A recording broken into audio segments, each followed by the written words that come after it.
Hi, I'm Sabrina, and welcome to Fin and Fiction. Today, I would like to introduce you to Orpheus the Rainbow Snakehead.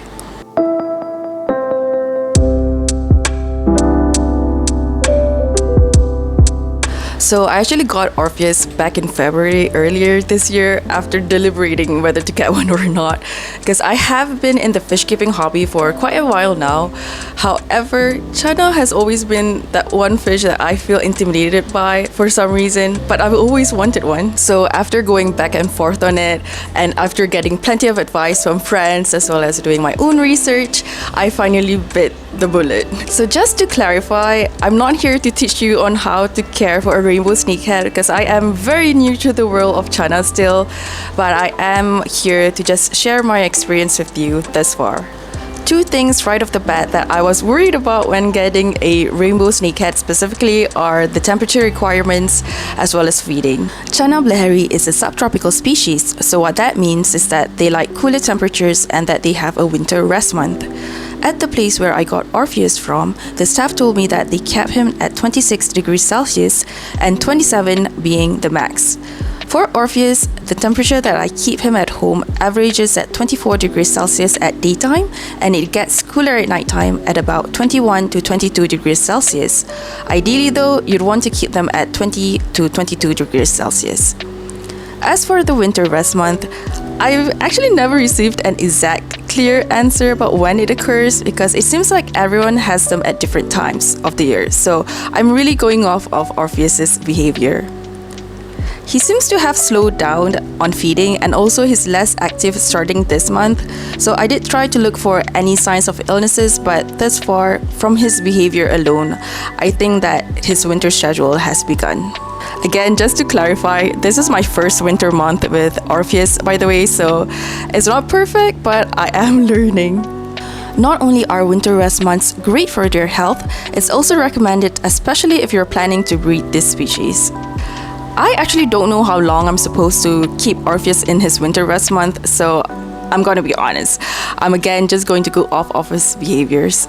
The second thing that I was worried about was feeding, as I've heard some people had trouble in getting them to eat. The store fed him Channa pellets, and so I got them for Orpheus, but guess what? He wouldn't eat them when he came home with me. So I really tried feeding him other options, and thankfully now Orpheus eats hikari carnivore seeking pellets, African night crawlers, and freeze-dried shrimps. I'd really like to transition Orpheus to cooler waters now, so let's do that. Hi again, so I figured that tonight would be the best time to move Orpheus to Aurora's tank. Aurora is my axolotl tank or axolot. Since her tank is attached to a chiller, I figured that that would be the best case for Orpheus to survive his winter months. So I'm not going to obviously place Orpheus directly into Aurora's tank. Instead, I'm either going to fit a divider in the tank. I'm not even sure if that divider fits Aurora's tank, honestly, or I'm just going to figure something out.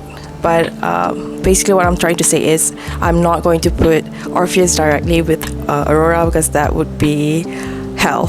So yeah, not cool for both species. So hopefully I can do this swiftly because it is actually Orpheus's bedtime and he does not appreciate me filming him right now. He's kind of angry and upset, but that's okay. It's for the best.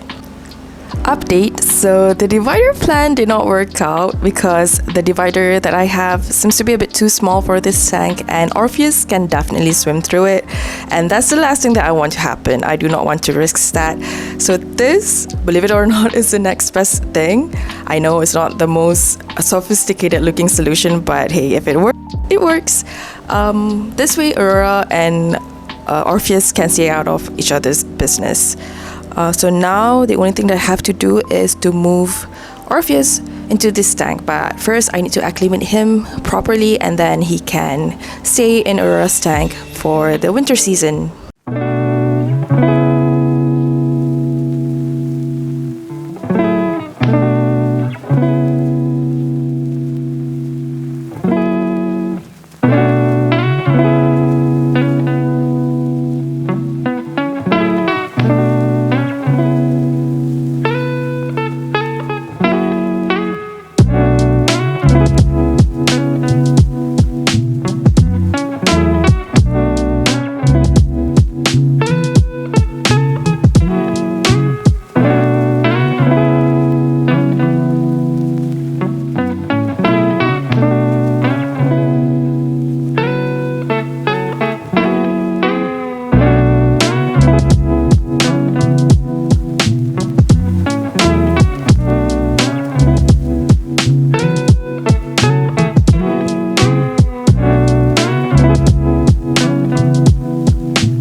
And that is it for today's video. I hope you've enjoyed watching them.